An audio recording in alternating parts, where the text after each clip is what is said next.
Leron-leron sinta. Leron-leron sinta, buko ng papaya. Dala-dalay buslo, sisidlan ng bunga. Pagdating sa duloy, nabali ang sanga. Kapos kapalaran, humanap ng iba. Gumising ka, neneng, tayo'y manampalok. Dalhin mo ang buslong, sisidlan ng hinog. Pagdating sa duloy, lalamba-lambayog. Kumapit ka, neneng, baka ka mahulog.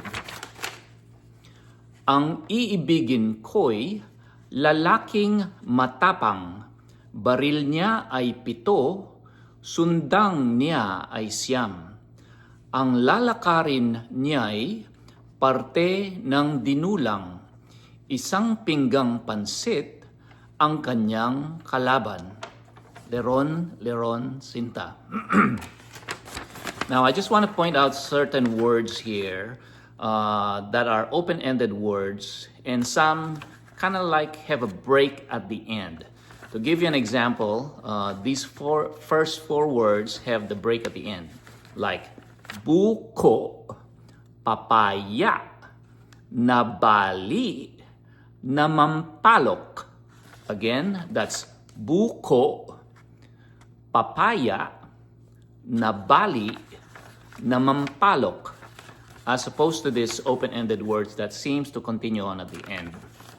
Examples are bunga, sanga, baka, iba, ka, niya, parte, and buslo.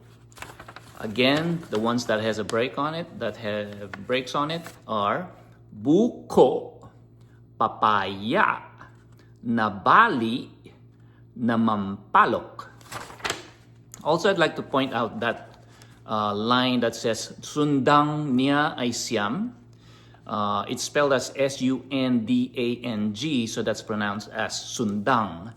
But I think it's more appropriate for that to end in N, not the NG. So it's going to be sundan niya ay siyam instead of sundang niya ay siyam. That's going to be sundan niya ay siyam. All right, that's all. Thank you. Hopefully the pronunciation helps.